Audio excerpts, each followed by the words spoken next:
Yo, Atlas speaking, and welcome to the finale of What If I Was Reborn in Naruto as a Prodigy Uzumaki. Let the tale begin. Chapter 81. Kushina didn't read the letter over my shoulder, not that she would understand it anyways, but I suspected she could figure out what it said. No one else really thanks you, do they? Kushina asked when I finished, closing and taking the journal from me. I shook my head and she stood up to lay me down on the bed. Please get some real sleep. I'm not going anywhere, Nissan, I swear. I just stared up at the ceiling, thinking. I wasn't tired. After some time Kushina dozed off with her head on my stomach. The door opened quietly, and she woke immediately, murmured something to the nurse, who inserted in 4 with a sedative, just enough to knock me out. The next day, I was back on duty. A little emptier, much quieter, but working nonetheless. Kushina's new status as a Jinchuriki was known only to me, Minato, Kakashi, and Obito. The official story was that Rin died as a captive of Kiri, Obito, and Kakashi avenged her death, and I was nearby when it happened and got caught by an explosive tag while I cleaned everything else up. Kushina left the village on a short trip to fetch a present for me and ran into us on her way back. Everything was neatly covered up. After the buzz died down and the funeral was several days past, I asked my father and Kushina to meet me at Minato and Kushina's apartment during the first free hour I had. When they arrived, I showed them the book. My father pressed his fist to his mouth and sat down on the sofa. After a moment, his head fell into his hands. I went back to Yuzu, I said quietly. I found this in our old house. Nothing else was intact except baby clothes. We had a house? Kushina asked, taking the book. Yeah, the clan sealed it for us until we were old enough to live on our own, but it was destroyed in the massacre. Kushina opened it. You must be mistaken, Kichiro, these are of you. No, that's Tachan. I look just like he used to. Still do, actually. I sat down on my father's other side. Who is that little girl? Kushina asked at the one of my father teaching a girl how to sew. Her name was Kokoro, Tachan responded with a faint smile. Your grandparents operated the orphanage while I was growing up, the same orphanage the two of you lived in. She came in shortly after ISE with an infant sibling, always underfoot and causing trouble trying to care for the baby, so I took her along with me to do chores and give your grandparents a break. Your mother always said that she fell in love with me that day while she watched me teach Kokoro to mend. I think I was 13. That's why it is the first image in the book. She always said this was supposed to tell our story, our whole story. He turned the page. That's me and ISE. He lived at the orphanage for a year before apprenticing to one of the civilian doctors. Even after his apprenticeship began and I made Jinin, we were practically inseparable until he broke off and I knew he was referring to what happened in Kiri. Kushina decided not to push for information and turned the page. What seal is this? My father studied it for a moment. It's the set of seals I got my Fuinjutsu mastery in. Your mother drew it during my mastery assessment, actually. They were healing seals. Useless to anyone but a Fuinjutsu master and their immediate family, but I impressed the elders with them. I could heal injuries up to level 4 on myself and my parents. They'll work on you too as well. I started working on those when I was 8. Eventually, when I was 14, I got the idea to use blood sealing. It worked, but I nearly infected a group of Konoha Jinin with seal sickness by accident. Luckily, ISE recognized the signs and no one got hurt, although he ended up getting sick too. I got my mastery a week after I recovered. Those healing seals saved my life hundreds of times. Your mother tried to get everyone to start calling me Rhea the Fanatic because I wouldn't shut up about them. Luckily, it didn't catch on. The next one is the move I used to win my first fight at the Chunin exams, the third set of international exams ever held. I was 15. Those exams, let's just say they were interesting. He smiled. What happened? Kushina pressed. My father was happy to comply. It wasn't often we heard about his life before we were born. I was the only Uzumaki competing, but it was simply diplomacy and had no bearing on my promotion in Yuzu. My first fight was normal, against a Kumo guy who never amounted to much. He broke my femur and I used that jutsu to buy time and use a healing seal. Turned out I didn't need to bother with the seal. He tried to block it with an earth defense, and it didn't turn out well for him. My second match was against a Hyuga. I used up all my smoke bombs before I realized they were useless against the Byakugan. I was reaching for seals to use when the Hyuga tore my seal pouch off my leg and scattered the seals all over the arena. If he had known what I had in that pouch, he never would have touched it, but the end result was that the organization of all my seals was messed up. That set the stage for everything else that happened. Kushina, you probably know that it's difficult to tell the difference between a prank flashbang and a real one. I panicked and didn't check which one I grabbed off the ground. I accidentally grabbed one with a foul, eye-watering gas in it and threw it so I could come up with a new plan. Luckily, the judges thought it was just a gamble on my part rather than desperation because the Hyuga forfeited immediately afterward, something about the gas burning their eyes. They were just being a wuss. What about your last match? Kushina asked with a wide grin. I actually had 3 more matches. At the time, the Chunin exams were only a tournament, nothing more. Anyway, I gathered up all my seals, and did my best to organize them. Unfortunately, I didn't have time to separate the prank seals from the normal ones.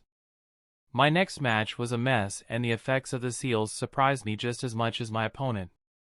Eventually, I gave up on the seals and defeated the Suna Kid in Taijutsu. The next match, I was prepared for the craziness of my disorganized seals and the Kiri ninja couldn't handle it, probably thought I was a bit mad. The last match, however, after a scolding from my sensei, I took it seriously. Unfortunately, my seals were still disorganized. It was an honest mistake, but I accidentally stole the clothes of an Inuzuka, Jiro, I think his name was. I ran into him a few times afterwards and he was hilarious to tease, but my sensei took the prank out of my hide, even though it was honestly an accident. I didn't make Chunin until a few months later. Kushina snickered when she reached the one of him sleeping. Kachan drew this? Yeah, I was 16 and just made Jonin. Your mother wanted to take me down a peg, so she drugged me and stole my clothes, incidentally with the same seal that got me into trouble during the Chunin exams. Kushina snickered. I did the same thing to Minato when he made Jonin. Except I got a full, frontal picture. In color too. I did not need to know that, I gagged. My father chuckled and patted my back in consolation. Your mother and I used to use that seal too. I don't want to know. I clamped my hands over my ears. I was convinced that my father and Kushina got some kind of sick pleasure out of making me extremely uncomfortable when it came to Minato and Kushina's relationship. On good days, my father even shared details about himself and my mother, which was infinitely worse, although Kushina, as a married woman, enjoyed it immensely. Kushina turned the page and gasped. Is that Kachan? We nodded and my father's eyes glistened with tears. He pulled Kushina into a hug and then me. I think. Kushina turned the page. After a moment, she looked at me. I realized that no one had told her that our father had been a prisoner of Kiri. She looked at me. This isn't you. My father tried to stand up, but I grabbed his shirt and made him sit down. You should tell her. You know? He asked me. I nodded. ISE told me after I came back from IWA. It helped more than anything else. He looked down at his hands, his fists clenched. The first time they brought you in, I thought I was in a jinjutsu, that they were going to have my younger self try and pry information from me, then they started interrogating you. I could see the birthmark on your back and the scar behind your ear from when you fell off the chair while we were in the hospital waiting for Kushina's birth. You only ever gave them one statement. Uzumaki Kichiro of Uzushiogakure, number 67948. I still remembered your Yuzu's citizenship code. I knew it was you. As soon as they gave you a chance to look at me, I signed to you, Yuzu's signs, desperately hoping that they had lied to me about Yuzu's destruction. I laughed when you acknowledged the signs. I laughed so hard that the IWA Neen, the scariest man I'd ever met, looked slightly terrified. Your signs were so practiced, natural, as if you'd been using them your whole life. I went insane for a while, screaming and calling IWA liars, shouting that the clan was alive and well, that it was only a matter of time before Yuzu and, by extension, Konoha, found out I was there and crushed them. Kushina was pale and my father was staring at his hands, not quite able to distinguish memory from the present. He didn't even twitch when I stood up and took a knee in front of Kushina to make sure she was all right. Her head fell onto my shoulder. Kami, I got my own son killed. I could feel him slipping, faster than ever. Kushina almost pitched to the floor as I jerked away from her, grabbed his hands and held them to my face, adding a very faint jinjutsu so he knew exactly who I was. I also put my knee across his lap, holding him in place.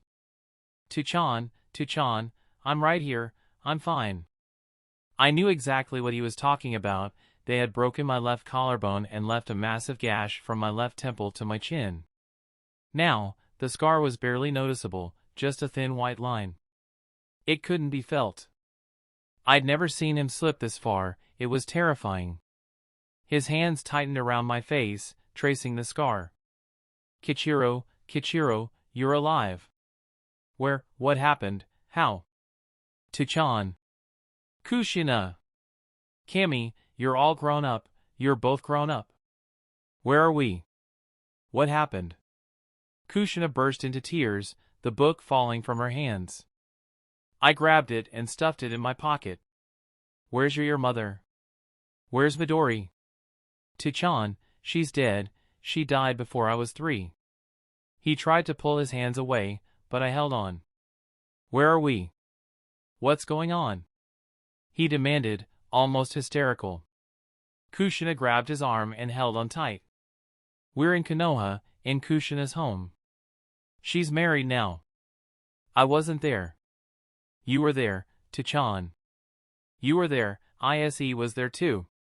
Do you remember Ise? He has a son, he has lots of kids, you like playing with them, you teach them to be shinobi. But you said we're in Konoha, why are we in Konoha? Yuzu was destroyed, it was destroyed almost 20 years ago. They tortured you, Kami, they tortured you, Konoha and IWA. I'm fine now, Tuchan. I have you here. Tuchan, he stood up and started to march towards the door. I barely managed to hug him from behind, pinning his arms to his side before he left the room. Kushina planted herself in front of him and leaned against his chest. Kushina? Why are you crying? He wrapped his arms around her and I cautiously let go. Kichiro? Kami, it happened again, I'm so sorry. He pulled me into the hug. I was so exhausted. I didn't care that we were in the middle of Minato's floor, I slumped against them. Shortly after Kushina stopped crying, I was asleep. I woke briefly when she stood up, then again when my father lifted my shirt and brushed his fingers over the QB seal on my abdomen, talking to Kushina about it with murmurs I didn't understand. I didn't bother to fully wake up until Minato came looking for me after I didn't show up for the ANBU meeting. Several weeks later, Kushina showed up for the newly instated ANBU physical exam. Do you have any current injuries? I asked dully. She was my 6th patient of the day. Of course not, Kushina responded. Do you have any pain or difficulty associated with movement? Nope. Any abnormal fatigue, loss of memory, or delayed reactions? Just a bit tired lately, so I've been cutting back on missions. Good to know. Have you had any decline in sensory perception? Nope. Just diagnostics and I'm free to go, I know the drill. I put a hand over her sternum, barely hiding my surprise at the completely unexpected, even though it shouldn't have been, results. Congrats, you've just been removed from duty for the indeterminate future. Kushina's indignant shriek could be heard across half the village. That was a mean way to tell me, and you should have taken yourself off duty 6 weeks ago, now get out. I turned my back and she stormed out. My day went downhill from there. 3 ANBU teams arrived half-dead and carrying their dead at almost the exact same time. 2 ANBU had a massive argument that managed to get the entire cafeteria involved, and then I realized I had forgotten to hand out mission assignments for the day.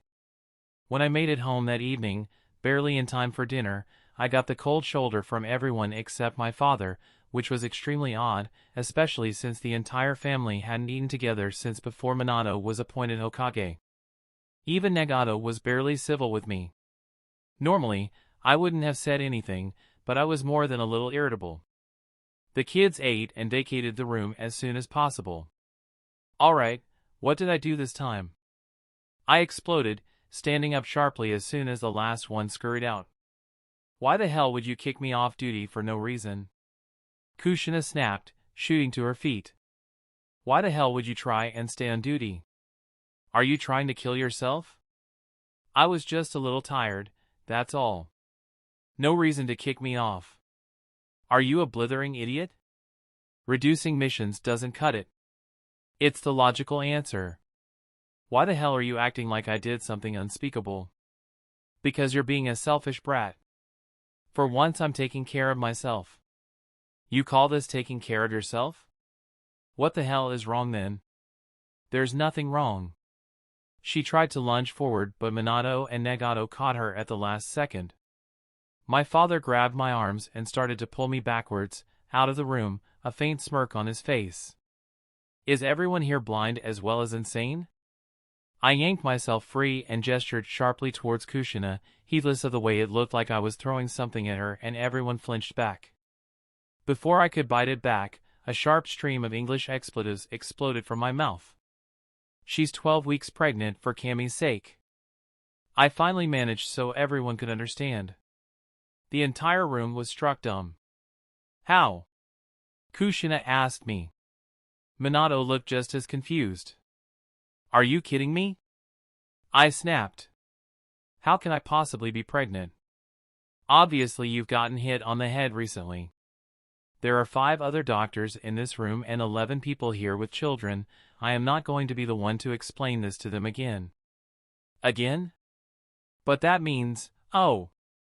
Both Minato and Kushina understood at the same moment and flushed red a second later as they picked up exactly what I was insinuating and the extra information the rest of the room really didn't want or need to know.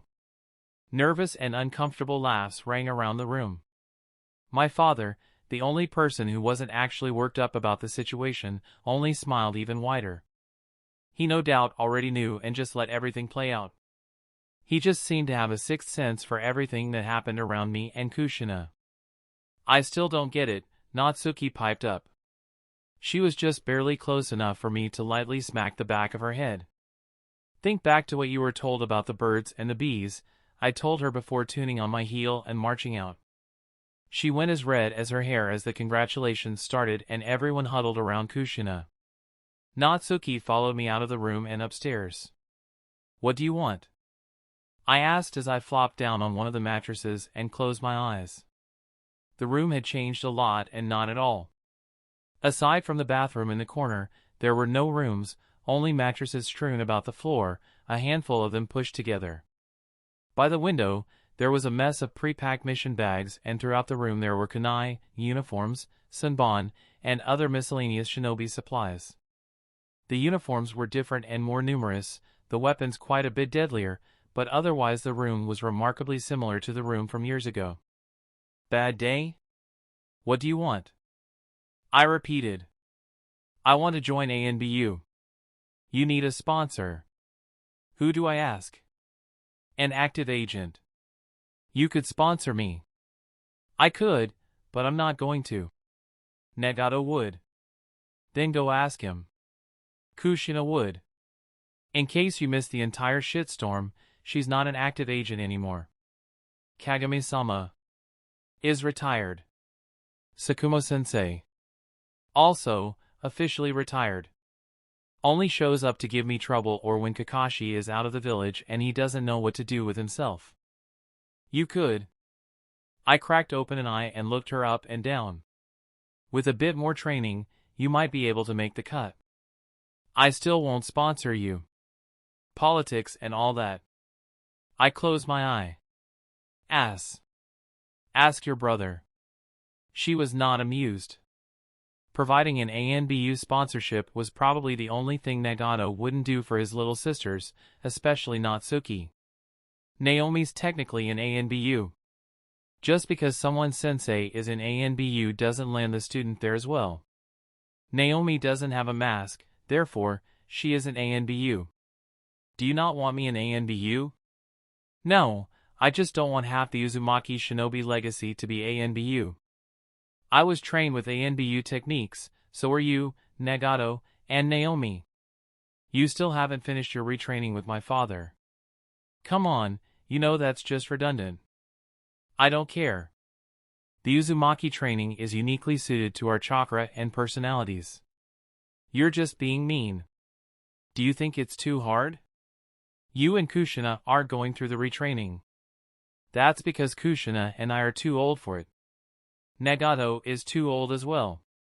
You aren't. Bullshit. Better clean up your language before your brother comes looking for you. Which one? I'm sure your mother would love for you to teach your little brothers some new swear words. You swear in front of them all the time. I'm an adult, I can do what I want. Damn, you're really pissed right now. I'm going to go tell Kushina she needs to suck up to you fast. Don't bother, she's headed up the stairs now, with Minato. It's weird to think of him as Hokage. He's no different now, maybe more reserved. I could feel Minato and Kushina eavesdropping. He's not any different, you know. He's still the same person, he just can't play favorites in public anymore. I know that, but still. What do you mean? I miss him. Ever since he made Hokage, he only comes around when you're here. She flopped down across my stomach. Why do you think? He could just flash here and no one would know. Kids talk, Natsuki-chan, we can't tell them not to talk about him. They'll get themselves a target on their backs if they start talking about seeing Minato too often. I barely dodged the worst of her retaliatory elbow, but my thigh took the brunt of it. Don't call me Chan. Make me. She twisted to try and pin me, but I reversed the hold faster than she could blink, flopping over her and rubbing her face in my armpit as she squeaked out protests. Minato chose then to enter, chuckling, and sat down. I let go of Natsuki and flopped back down on the bed, fending off her retaliation. You still sleep here, she threatened when I continued to hold her off with one hand. Unlike you, I have another place to sleep and 3 times your skill. Kushina cautiously entered a few seconds later, sitting beside Minato. At least until I tossed Natsuki at them. She kicked off Minato's chest and launched herself back at me, or would have, if I hadn't snuck a sticking seal on her foot, causing her to faceplant into the bed when her foot stuck to Minato. I laughed at her. You got a long way to go, kiddo, I told her. I'll show you. She threatened as Minato released the seal attaching her to his vest and she launched herself towards me, rolling me off the bed. Does Wilhelmina-chan want to get involved too? I taunted. It didn't take much to set him off. It was very, very hard for Natsuki to pretend she wasn't ticklish after that. Kushina didn't join in, which surprised me even when Nagato and the rest of his sisters came up to investigate and join the ruckus. 6 against 1 was extremely unfair, even though 2 were Jinin and 2 were Chunin. I put up a decent fight, considering Minato and I were the only ones not ticklish. Tickling was certainly a shinobi skill. If it wasn't, it should be. Kushina was the only person who knew where Minato was ticklish, and I knew she wasn't going to share. Unfortunately, my father came up to investigate the ruckus as well and volunteered information not even I knew, to my extreme detriment and humiliation. His lower back is extremely ticklish, my father said. He used to giggle uncontrollably, and it was the only way I could change his diaper without him throwing a fit. I barely freed myself before they tested whether or not that particular tidbit was still valid. If I could have, I would have used my father as a meat shield, however, his health was still poor. He had been a prisoner for 18 years, tortured in every possible way for information on me, Konoha, and his clan almost every day. It was a miracle he survived, much less with his mind mostly intact. The best the rest of us could hope for was the scars to fade. He didn't adjust to civilian life, so to keep busy, he trained the next generation of Uzushiogakure whenever he wasn't bedridden. His skill as a shinobi hadn't diminished, even if his strength and speed was that of an experienced genin. A burst of adrenaline made him a danger to even the most experienced shinobi. He nearly killed me twice when I forgot to announce myself when I came to check on him. It helped to have Kushina and I around, but we both had too many responsibilities to help as much as we wanted. I ducked and dodged Minato's harassment and the many and varied grabs of Nagato and his siblings. I kept a close eye on my father through it all, making sure he didn't relapse in the excitement. Unfortunately, the match escalated too quickly.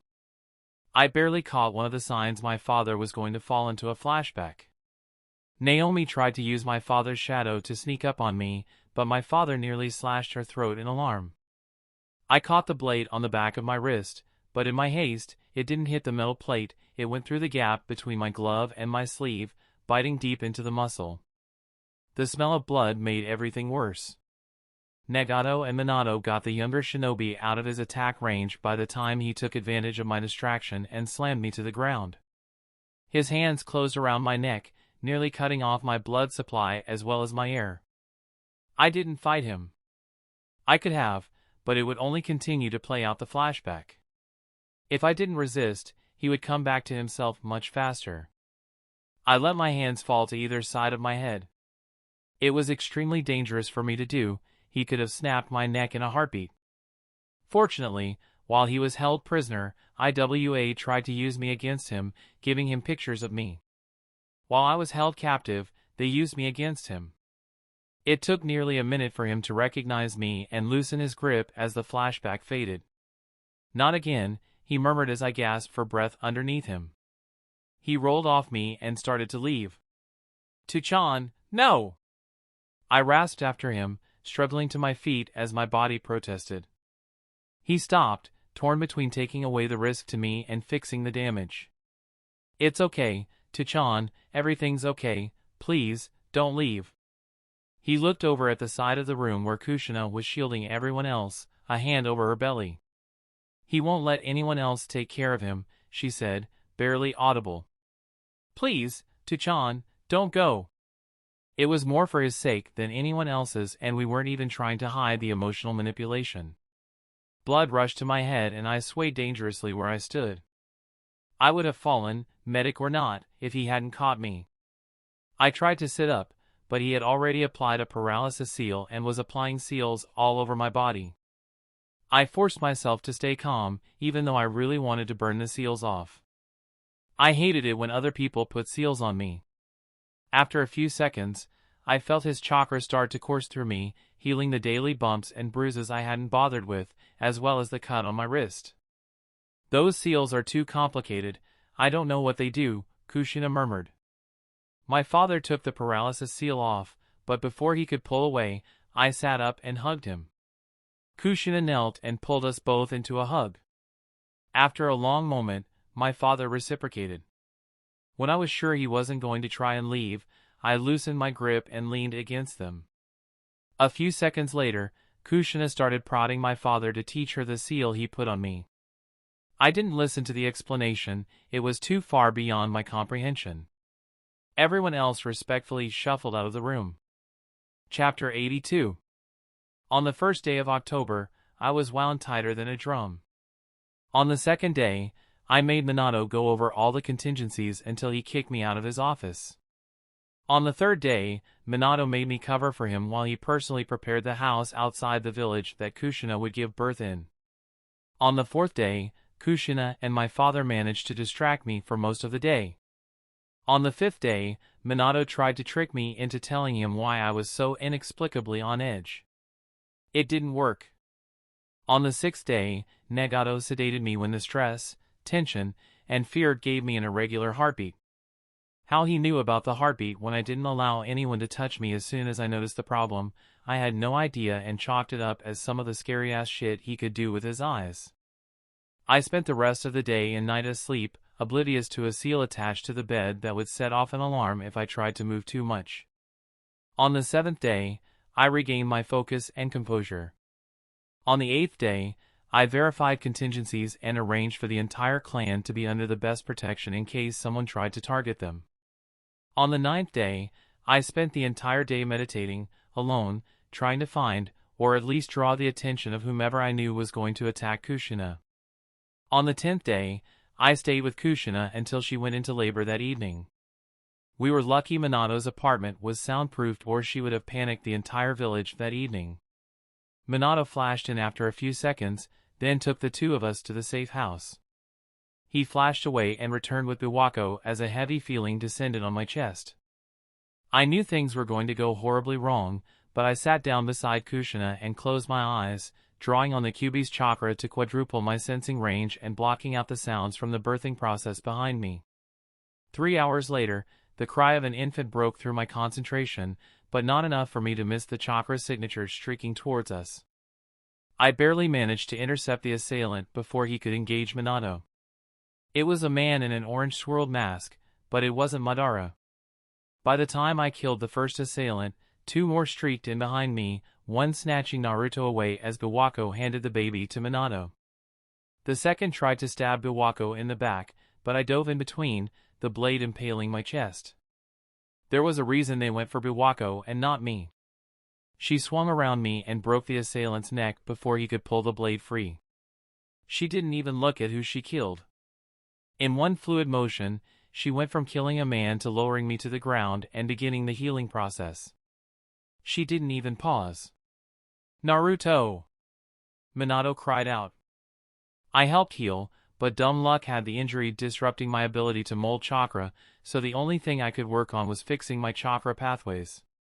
Don't move or the child dies at the ripe old age of 1 minute. The third assailant snarled. Minato froze and 2 more orange-masked hostiles. Everyone froze. Medic-chan, step away from the Jinchuriki. Biwako hesitated, glancing at Minato. Do as he says, Minato murmured. I gritted my teeth when the healing stopped. She hadn't dulled the nerves at all, an oversight that left me nearly incapacitated.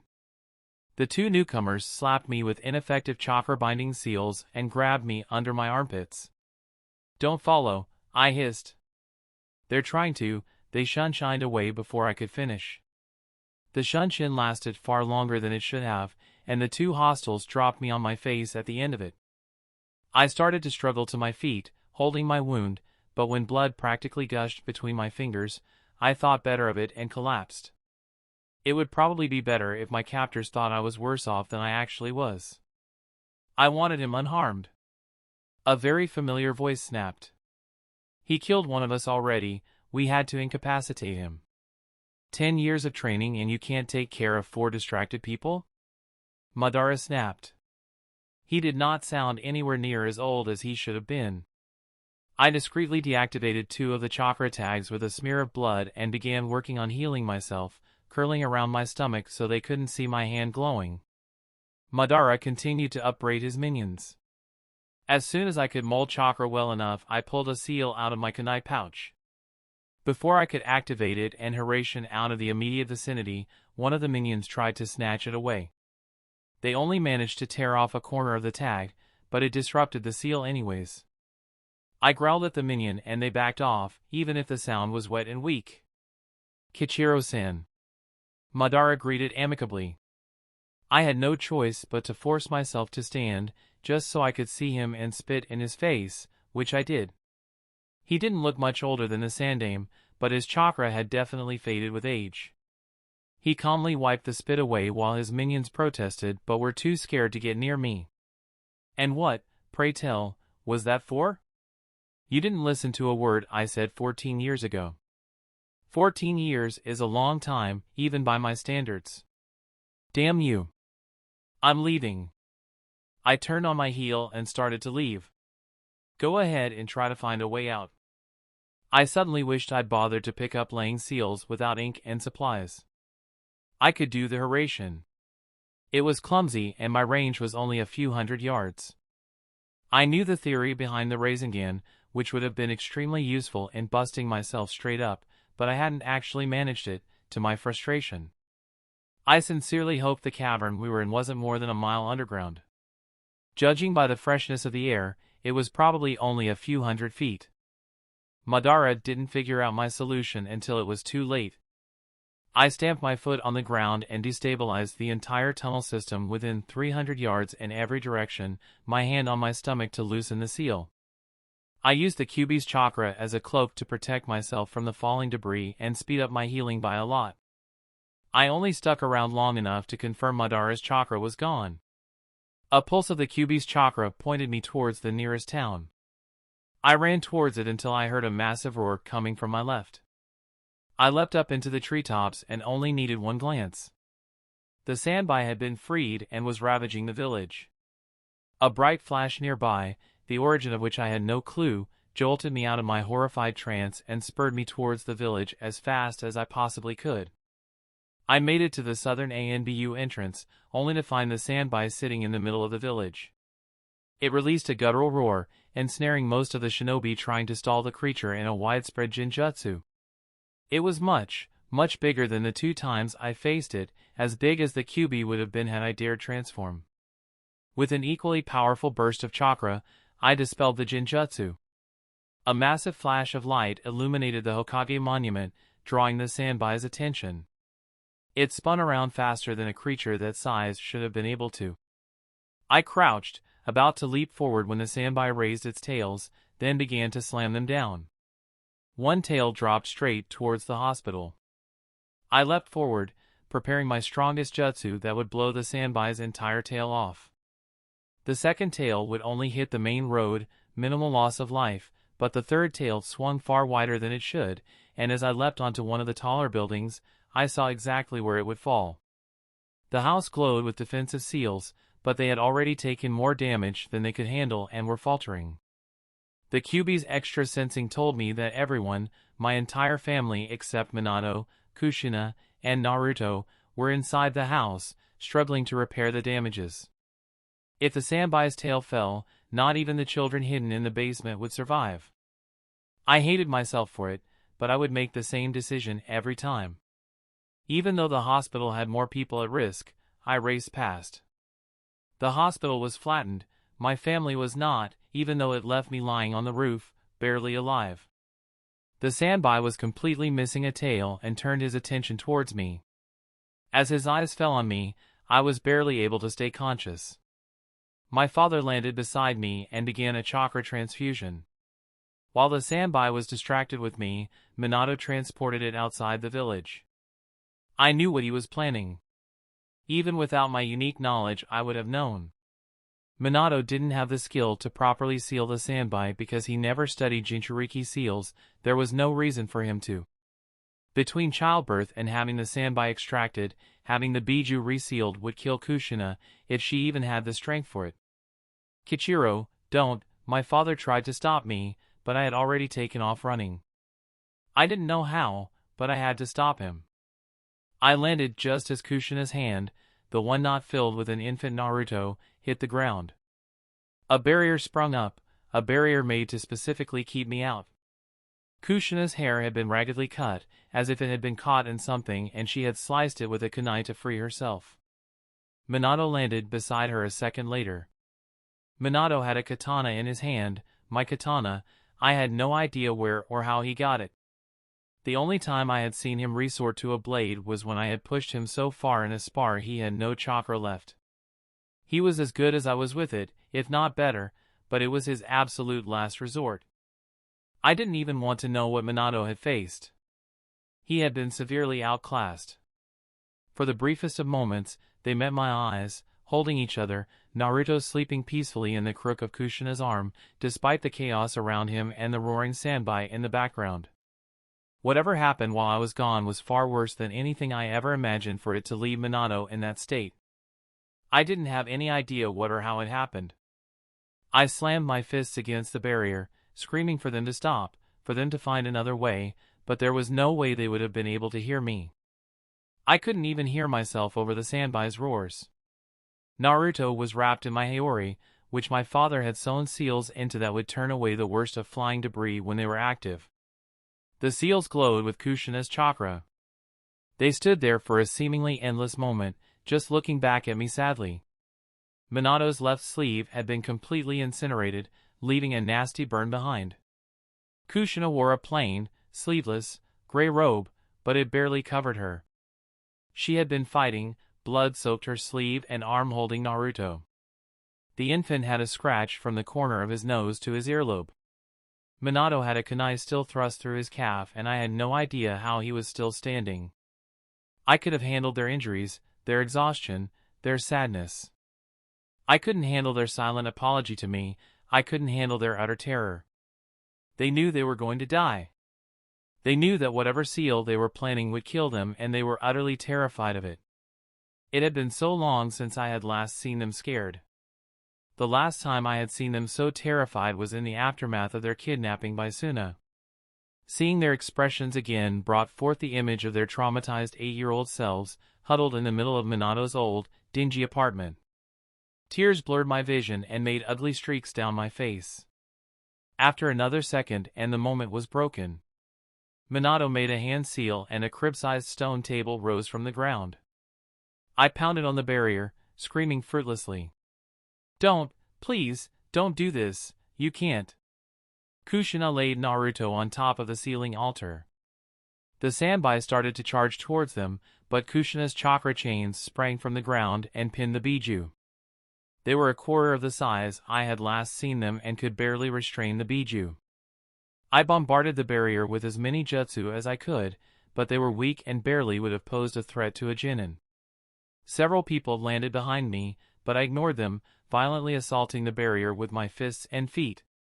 Few people could appreciate the skill and teamwork required to jointly perform a seal, especially the one they were attempting.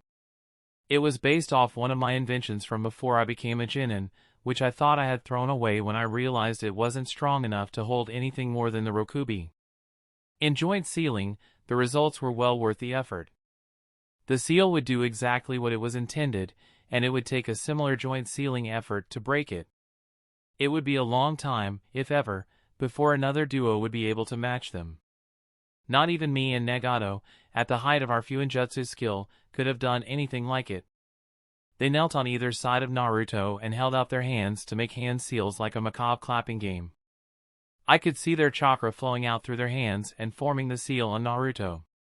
Minato succumbed when the seals finished, chakra drawing the last scraps of energy from his body.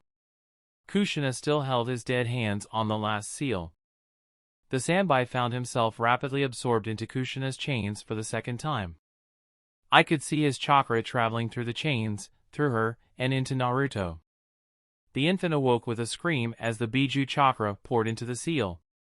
Once the Sanbai was completely inside of Naruto, Kushina forced Minato's dead hands into the final seal.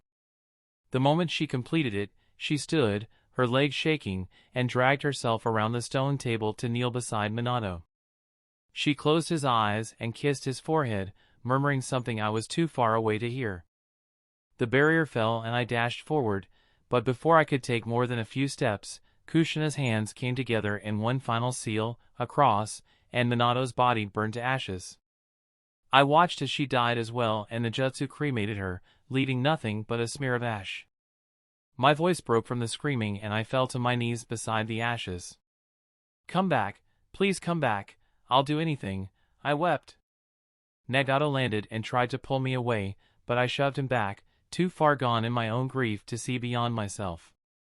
Even the skies wept with me. When more people started to gather, I turned around and took Naruto from a well-meaning medic, holding the infant tightly as he cried. "Now you know what it's like to lose everything." My head snapped up as the growing crowd parted to reveal Madara, looking only slightly worse for wear after being supposedly crushed. I didn't care how he escaped death. No one else said or did anything. They were too stricken by Minato and Kushina's death. A small voice in the back of my head told me they were scared of me too. Soon they'll turn against you and then you'll truly have nothing left. I could have been there. I could have saved them all. I screamed at him. It should never have come to this. They'll hate you for not putting the village first. My hands were visibly shaking from a combination of the cold rain, exhaustion, grief, and anger. I let Nagato take my nephew from my arms and marched towards Madara. He knew I was going to kill him. He showed up knowing he was going to die.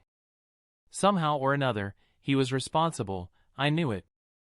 Soon you'll know what it feels like to be ostracized and reviled. You'll drag that child down with you. You'll drag everyone you care about down with you. Why? I demanded, grabbing him by the throat and slamming him against the nearest tree. I did nothing against you. You were supposedly dead long before I was born. Why do you think? You have everything. So this is all some pointless one-sided grudge against me? Why?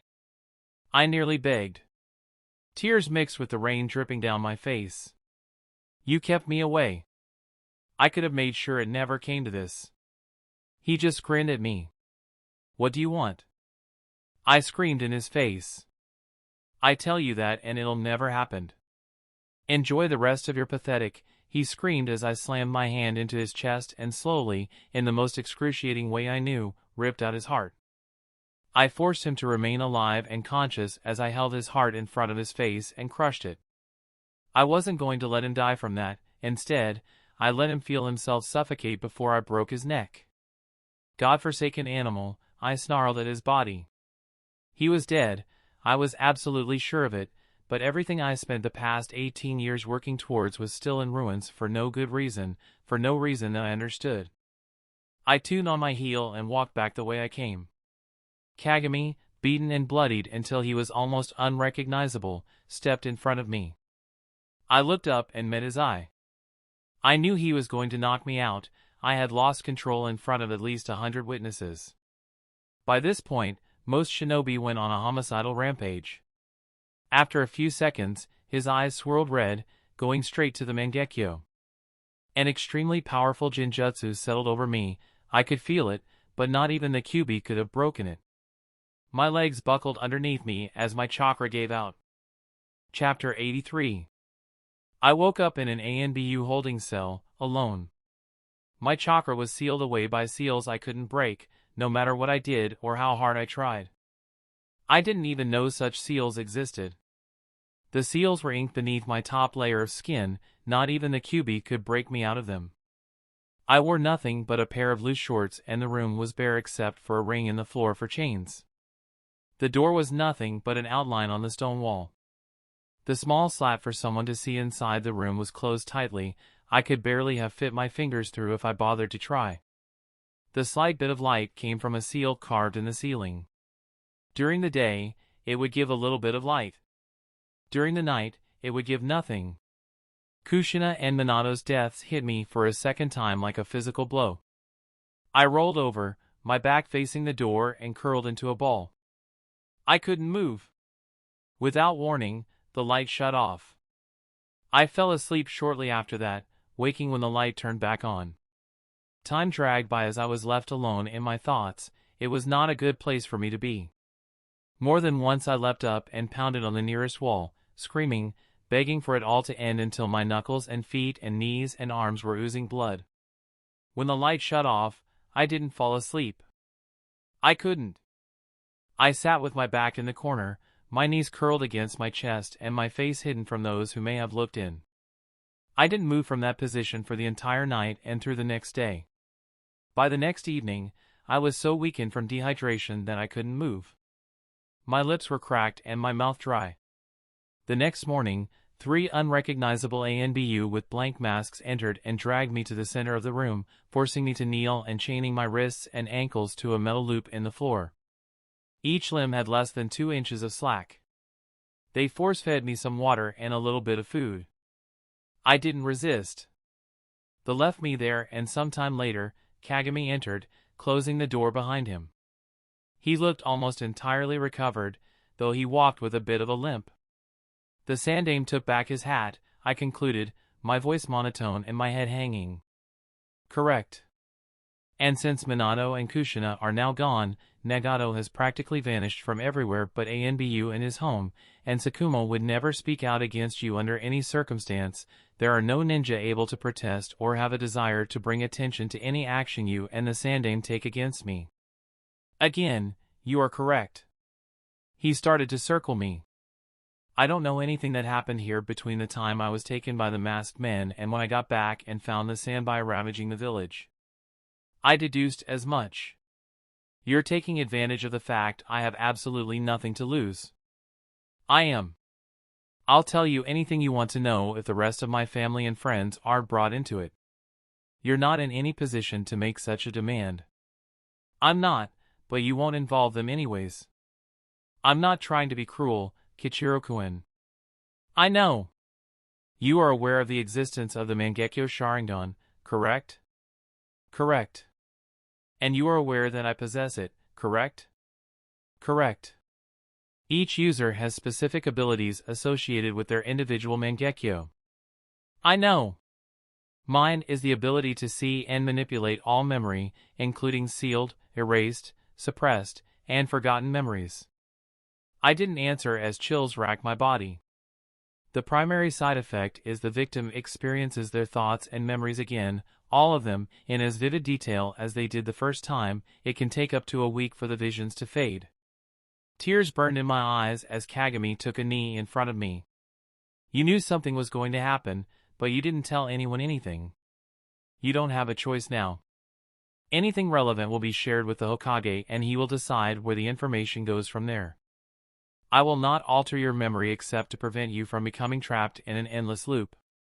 If you are not deemed as a threat, you will be allowed to return home and your time here will be erased from record. Whenever you're ready, I'll begin. I'll answer your Gorum questions. Please, let me keep my mind to myself, I begged, curling into myself and squeezing my eyes closed. Kagami didn't react. When I looked up, his Sharingan was already active.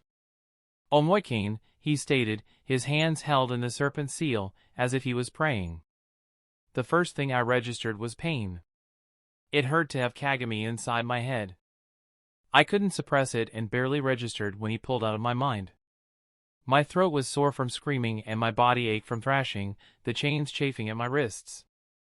I felt Kagami's hand on my shoulder. He tried to tell me something, but the words never made it through before the vision started.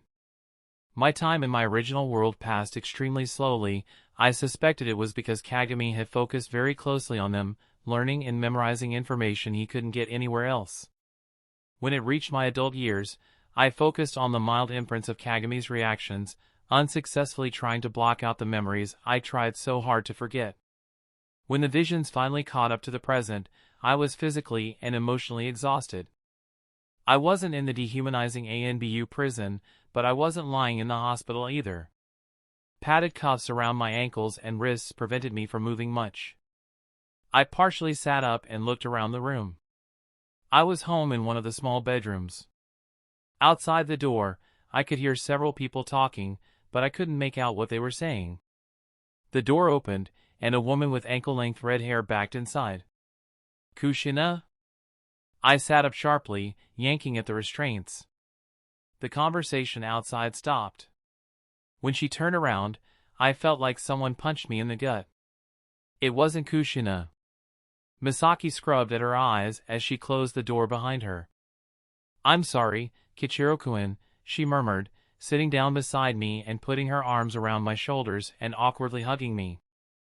I didn't respond. Do you need anything? Are you hungry or thirsty? When's their funeral? Tomorrow, with everyone else who died during the attack. Will I get to go? The chakra seals will stay on and Jiraiya-sama will escort you. My heart pounded at the implications of her statement. The only reason Jiraiya would be involved was if it had something to do with the QB. Why am I tied down? Uchiha-sama explained it to your father, but he didn't share the reason with the rest of us. Uchiha Kagami? No, Uchiha Yori. I frowned. I thought he retired after. Everyone's working to rebuild, all shinobi have been called back to duty.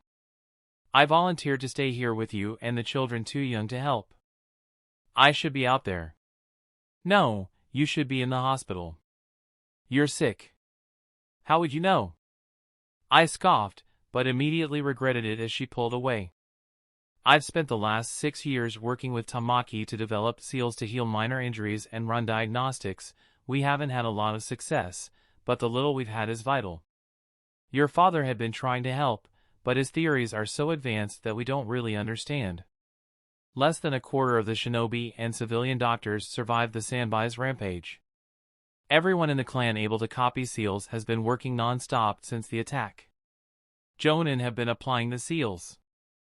I need to be out there helping. Please, release the seals. I'm sorry, I can't do that. Why not? Attempting medical ninjutsu will only increase the stress on your brain, and there aren't personnel available to help when you inevitably push yourself too far. I'll be fine. Even if I could release the seals, I wouldn't. Misaki. What happened? She demanded. You were gone 4 days, not even Nagato heard anything from you, then you're dropped off here, completely unresponsive, and you stay like that for 8 days. 8 days! Nagato was worried sick about you, and he's never worried like that before and never about you. We were worried you died again. Is Naruto okay? Naruto? Kushina named her baby Naruto? I flinched. It was Minato's idea, Kushina agreed. My throat tightened again and my eyes burned. Typical. How is he? He's strong for a newborn and almost always hungry. The seal has no side effects that we've noticed. He's happy and healthy. Who knows that he's a Jinchuriki? Misaki twisted her fingers together. Pretty much everyone old enough to understand what happened. We're scared of what's going to happen once people start getting back on their feet. For now, we've kept him in here in the nursery, only the family can see him. Can you bring him here, please? I want to hold him. The children aren't allowed in to see you, yet. I'm only allowed in here because there's no one else here. I won't hurt them. Not intentionally. I yanked at the cuffs in frustration. Calm down, Kichiro-kun, or I'm going to have to sedate you. Please release the cuffs. I don't care about the rest of the seals, just the cuffs, I begged her. I can't. Please. Stop struggling. She begged me, trying to push me down on the bed. They'll hurt you if you don't stop, Kichiro-kun, please. Then maybe I deserve to be hurt. You don't mean that. Please tell me you don't mean that. I stopped struggling and closed my eyes. Can you leave, please? After a few seconds, Misaki stood up and left, closing the door softly behind her. I flopped down on the bed as soon as she left. Several hours later, my father came in. I feigned sleeping. I know you're awake, Kichiro, he said softly.